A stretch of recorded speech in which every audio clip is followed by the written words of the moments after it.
Hello friends, मैं चंदन राज। तो जैसे आप सभी को हमारे गायनेकोलॉजी और ऑब्स के पूरे लेक्चर को आप सभी को देखते जा रहे थे और हमारे चैनल्स को बहुत ज्यादा प्यार दे रहे हैं, तो इसी तरह से सब्सक्राइब करते जाइए और इस वीडियो को ज्यादा से ज्यादा शेयर करते जाएं।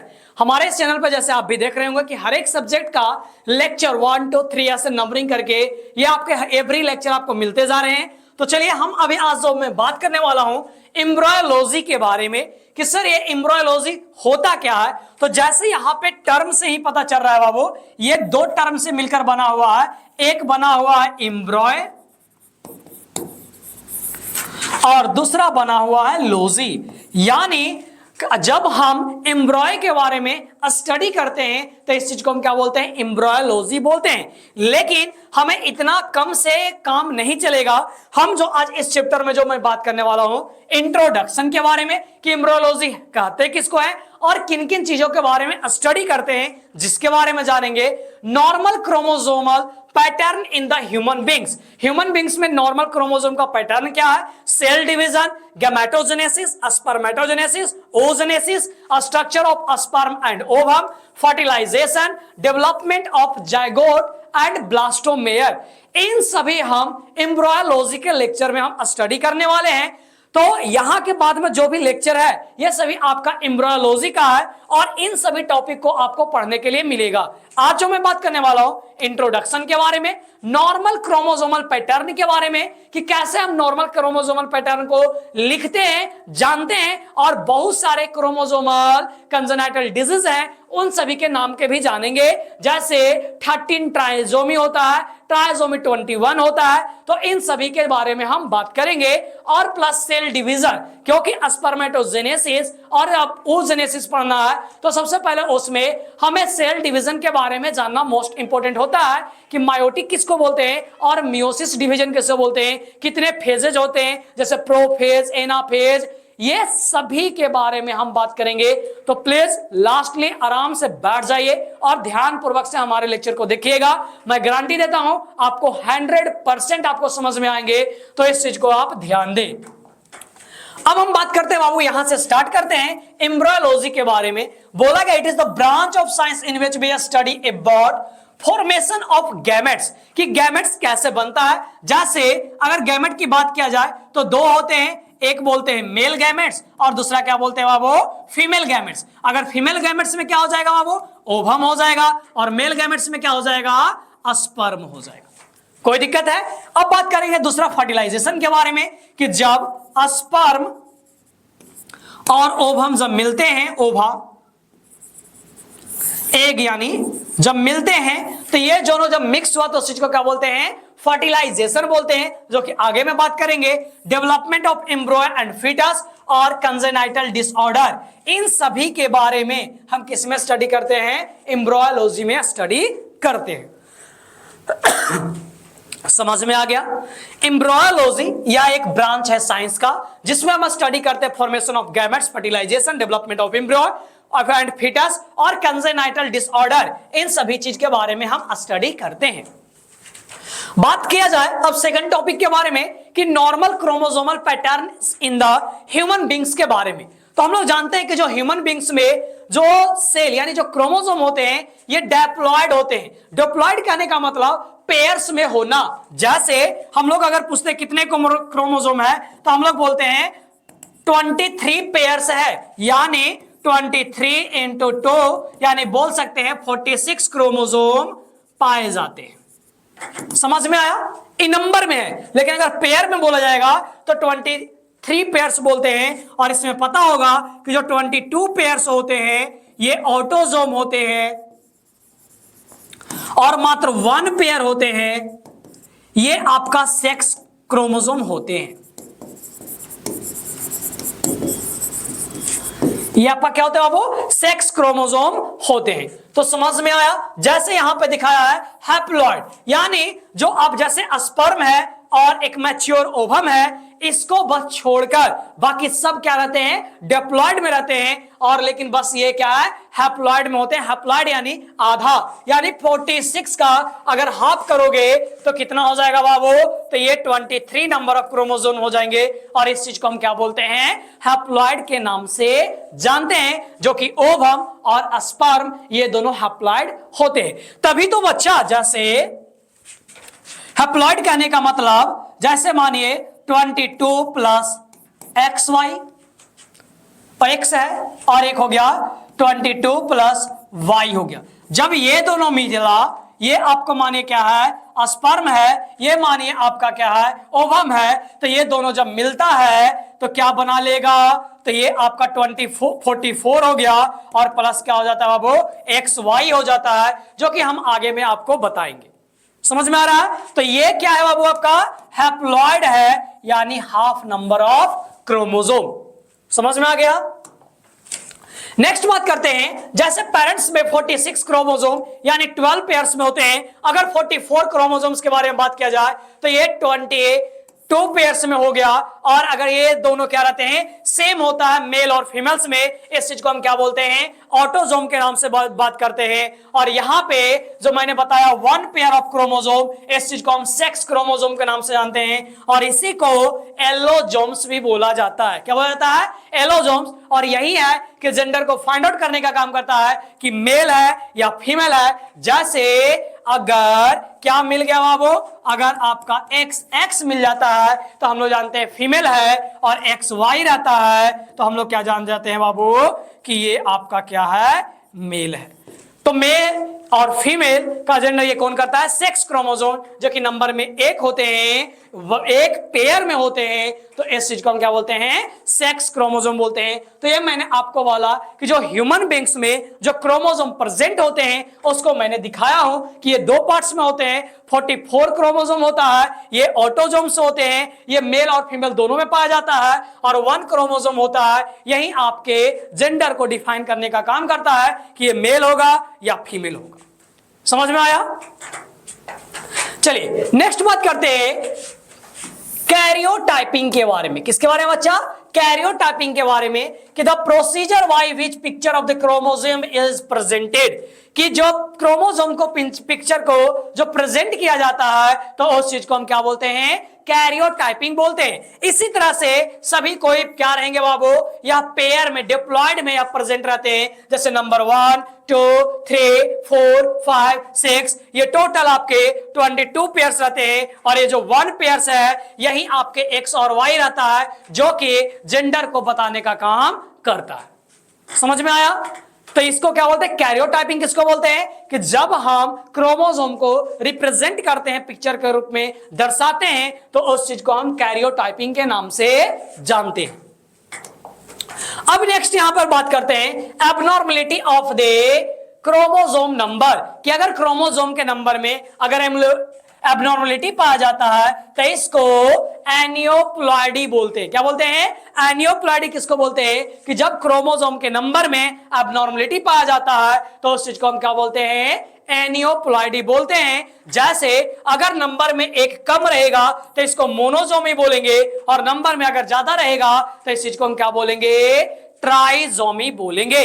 जैसे यहां पे 13 क्रोमोसोम है, तो इसको ट्राइजोमी 13 बोला गया है। यानी आपको जैसे इस डायग्राम में दिखाया गया, यानी 1 2 3, ये क्या है, 13 है। और मानिए यहां पे क्या हो गया, 1 नंबर में इंक्रीज कर गया, तो इसको क्या बोलेंगे, इसको ट्राइजोमी बोलेंगे, ट्राइजोमी 13। अगर मानिए यहीं पे क्या रहता बाबू, इसके नंबरिंग में कमी रहता, यानी 1 कम है, सिंगल रहेगा, तो इसको हम क्या बोलते, क्या बोलते बाबू, मोनोजोमी 13 के नाम से जाना जाता। तो इसी तरह से होते, जैसे अगर मानिए ये भी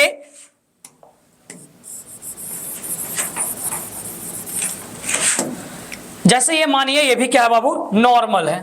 ओके, अब ये क्या है, 21 में 1 नंबर ऑफ बढ़ गया, यानी यहां पे क्या हो गया बाबू, 13 हो गया।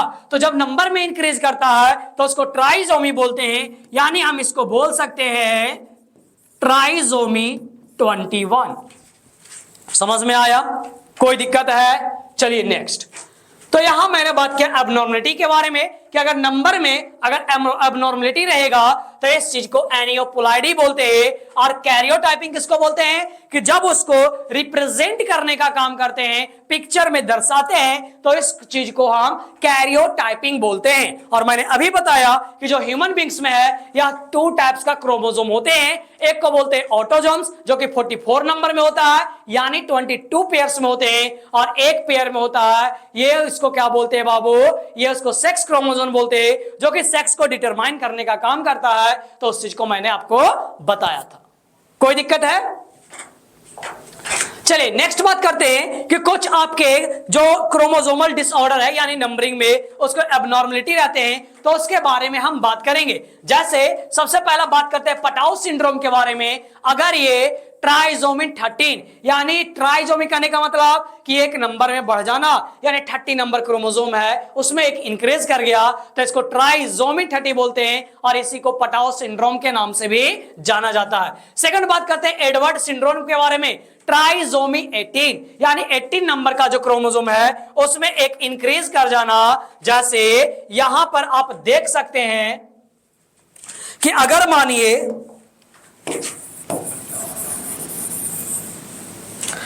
कि इसके 18 नंबर में इसमें एक इंक्रीज कर जाता, तो इसको क्या बोलेंगे? ट्राइसोमी 18 के नाम से जानते हैं। और उस डिजीज को, उस कंडीशन को हम क्या बोलते हैं बाबू? तो उस चीज को हम लोग एडवर्ड सिंड्रोम के नाम से जानते हैं। और अगर ट्राइसोमी 21 है यानी 21 में क्रोमोसोम का एक नंबर इंक्रीज कर जाएगा, तो उस चीज को हम डाउन सिंड्रोम के नाम से जानते हैं। और बोला गया क्लिनफिल्टर सिंड्रोम। क्लिनफिल्टर सिंड्रोम में क्या है कि अगर जो सेक्स क्रोमोसोम था लास्ट नंबर 23 नंबर में अगर उसका नंबरिंग बढ़ गया, तो उस चीज को हम क्या बोलते हैं? क्लिनफिल्टर सिंड्रोम के नाम से जाना जाता है। जैसे आप इसमें समझ सकते हो कि ये सभी मानिए क्या है? नॉर्मल है। ये जो आपका 80 नंबर, चलिए ये भी क्या है? नॉर्मल हो गया, कोई दिक्कत? डिप्लॉयड में है। लेकिन ये जो सेक्स क्रोमोसोम है XX है और माने यहां पे एक और बढ़ गया, यानी अब कितने हो गए बाबू? 3 यहां पे हो गया। तो अगर इस चीज को अगर इंक्रीज करता है तो इसी चीज को हम क्या बोलेंगे बच्चा? तो इसी चीज को हम क्लिनफिल्टर सिंड्रोम के नाम से जाना जाता है। अब बात करते हैं पॉलीपोलाइड्स के बारे में। यह भी एक डिजीज है जो कि क्रोमोसोम के नंबर में अगर बढ़ जाते हैं, कम जाते हैं, उस चीज के बारे में, यानी ट्राइपोलाइडी। अब जो पूरे क्रोमोसोम है, जैसे क्रोमोसोम 1 हो गया तो इसमें 3 हो जाएगा, सभी में 1 नंबर अगर बढ़ जाता है, जैसे ये 3 का हो गया, ये 3 का हो गया, ये 3 हो गया। जैसे उसमें हम लोग जानते थे कि डिप्लॉयड होते थे, लेकिन इसमें क्या है? ट्रिप्लॉयड 3 पाए जाएंगे, इसलिए इसको आप ट्राइपोलाइडी के नाम से जानते हैं। यानी अगर मानिएगा कि बाबू जब 46 है, इसको अगर 3 से अगर आप मल्टीप्लाई कर देते हैं, नॉर्मली अगर मानिए कि 23 पेयर्स थे बाबू, ठीक, मल्टीप्लाई करिएगा तो 69 पेयर्स ऑफ क्रोमोसोम निकलेंगे, तो इस चीज को ट्राइपोलाइड बोलते हैं। और अगर यही 4 सब रहता है तो इसको टेट्रापोलाइडी के नाम से जाना जाता है। समझ में आ रहा है? कोई दिक्कत है? तो यहां तक मैं आपको अच्छे से समझ में आ रहा होगा। तो प्लीज आप सभी को हमें सपोर्ट करें और ज्यादा से ज्यादा हमारे चैनल को शेयर करें, और प्लीज इस चैनल को सब्सक्राइब बेल आइकन जरूर कर ले। जैसे आप सभी को पता है कि हमारे मेडिकल नर्सिंग 2.0 एक चैनल था, उस चीज को यूट्यूब ने उसे हटा दिए थे बिकॉज गायनेकोलॉजी चैप्टर का मैंने अबॉर्शन और रिप्रोडक्टिव सिस्टम वगैरह बताए थे, तो उस चीज को सेक्सुअल कंटेंट के रूप में जानकर उसे हटा दिया गए थे। तो प्लीज आप सभी का इसी तरह से प्यार और मोहब्बत बनते गए, तो मैंने सोचा चलो ठीक है, रोने और धोने से अच्छा है कि कुछ अलग वे में रेडी करे। तो मैंने सभी का प्लेलिस्ट बनाया और उसमें सभी में अब सीरीज वाइज आ रहे। जैसे पहले में आपको मेडिकल नर्सिंग अड्डा में एक चीज दिक्कत है कि आपको हर एक लेक्चर को ढूंढना पड़ता था, लेकिन इसमें क्या है, आप जो सब्जेक्ट में पहुंच गए तो 1 2 3 4 5 ऐसे नंबरिंग करते हुए अगर ऊपर से पढ़ते हुए अगर आप जा रहे हैं तो आपको कोई भी दिक्कत वगैरह नहीं होंगे, ये मेरा मानना है। और आपको दिख भी रहा होगा कि डे कंटिन्यू आप जितने भी, चाहे एनाटॉमी फिजियोलॉजी है, फार्माकोलॉजी है, गायनेकोलॉजी है, माइक्रोबायोलॉजी है, इन सभी का इंट्रोडक्शन से लेकर आगे की ओर बढ़ते हुए जा रहे हैं। तो प्लीज आप सभी को इसे ज्यादा से ज्यादा शेयर करें। उम्मीद है कि आप सभी को मेडिकल नर्सिंग अड्डा 2.0 की तरह में इसको भी प्यार और सपोर्ट करेंगे और इस वीडियो को भी और चैनल को ज्यादा से ज्यादा आप सभी को इनहेंस करवाइएगा। सो आप सभी से यही उम्मीद है। चलिए अब बात करते हैं, मैं बात करूंगा सेल डिवीजन के बारे में। किसके बारे में? सेल डिवीजन के बारे में। तो सेल डिवीजन आप लोग पहले से पढ़ते आए हैं कि सेल डिवीजन में दो चीज होता है, एक होता है माइटोसिस डिवीजन और दूसरा होता है मियोसिस डिवीजन। मियोसिस डिवीजन में हम लोग जानते होंगे कि इसमें क्या है बाबू, 4 डॉटर सेल होते हैं और इसमें क्या होता है, 2 डॉटर सेल होता है। इसमें जो क्रोमोसोम नंबर है ये 46 ही रहता है, इसमें कोई भी चेंजिंग वगैरह नहीं रहते। यानी जो मदर सेल होगा वही इसमें क्या देखने को मिलेगा, जो डॉटर सेल होंगे इसमें बस ये 2 पार्ट्स में डिवाइड होते हैं, यानी 2 डॉटर सेल होता है और यहाँ पे हैप्लॉइड हो जाता है और इसमें जो डॉटर सेल है ये 4 हो जाते हैं। समझ में आ रहा है? जैसे यहां पे मायोटिक डिवीजन देख रहे हैं, 2 डॉटर सेल है और इसमें क्या देख रहे हैं, 4 डॉटर सेल देखने को मिला है। जैसे जर्म सेल में अगर बात किया जाए मेल जो कि स्पर्म और फीमेल में क्या होता है, ओवम होता है, तो इसमें क्या होता है, मियोसिस होता है। यानी कितने होते हैं वो, 4 उसमें डॉटर सेल वगैरह होते हैं। जैसे आप इसमें देख सकते हैं मियोसिस में जहां पे आपका बॉडी इंजर्ड वगैरह सेल वगैरह डैमेज होता है तो वहां पे अगर रिपेयरिंग वगैरह होता है, ग्रोथ वगैरह होते हैं, तो यहां पे मायोटिक डिवीजन काम करते हैं। और गैमेटोजेनेसिस में मियोसिस होता है, मियोसिस में गैमेटोजेनेसिस और गैमेटोजेनेसिस में मियोसिस और मायोटिक डिवीजन दोनों होते हैं। इस चीज को माइंड में सेटअप कर लीजिएगा। समझ रहे हैं? नेक्स्ट बात करते हैं बच्चों लोग कि माइटोसिस में अगर आप देख रहे थे कि जैसे ये 46 नंबर है तो यहां पे जो नंबरिंग है क्रोमोसोम नंबर का ये सेम है और यहां पर आप देख रहे हैं कि ये क्या होगा, जो 46 है तो ये 2 पार्ट में पहले कन्वर्ट हो गए और इसके बाद में फिर और 2 में ब्रेकडाउन हो गया। यानी ये क्या चीज हो गया, वो 4 डॉटर सेल का फॉर्मेशन हुआ और ये देख रहे हैं कि जो क्रोमोसोम का जो नंबर है ये नंबरिंग में क्या हो गए, हाफ हो गए।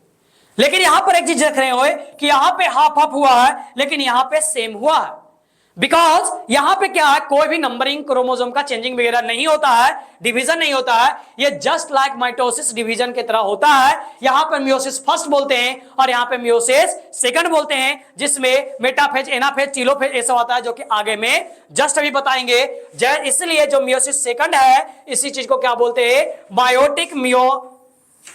माइटोटिक मियोटिक डिवीजन के नाम से जाना जाता है ये मियोसिस सेकंड को। जैसे आपको यहां पर बताया गया कि जैसे ये मायोटिस हुआ तो यहां पे 2 पार्ट में ब्रेकडाउन हुए और यहां पे जैसे माना कि ये क्या हो, ये भी 46 रहा, ये भी आपका 46 क्रोमोसोम रहा, तो इसमें 4 फेजेज होते हैं, पहला प्रोफेज, दूसरा मेटाफेज, तीसरा एनाफेज एंड चौथा टीलोफेज। ये 4 फेजेज होते। इसको याद करने का ट्रिक आप अपना सकते हैं कि क्या बाबू, PM एट। समझ में आया? अगर मानिए इसी को अब बात कर लेते हैं मियोसिस के बारे में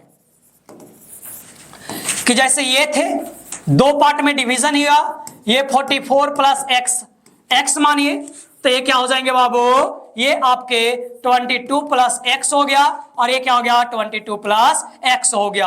अब यहां पे क्या होगा, यहां पर भी आपका 4 फेजेज आएंगे तो इसको क्या बोलेंगे, प्रोफेज 1 में माइटोटिक 1 बोलेंगे। क्या बोलेंगे, सॉरी, मियोसिस 1। इसमें क्या होगा, इसमें आएगा प्रोफेज 1, दूसरा आएगा मेटाफेज 1, एनाफेज 1 एंड टेलोफेज 1। तो ऐसे होंगे और फिर यहां से 2 पार्ट में टूटेगा जो कि 22 प्लस 1 और ये 22 प्लस 1 और फिर यहां से 22 प्लस 1। तो इस चीज को हम क्या बोलते हैं बाबू, सेकंड फेज बोलते हैं। तो इसमें जो आएगा ये प्रोफेज सेकंड आएगा, मेटाफेज सेकंड आएगा, एनाफेज सेकंड आएगा एंड टीलोफेज सेकंड आएगा।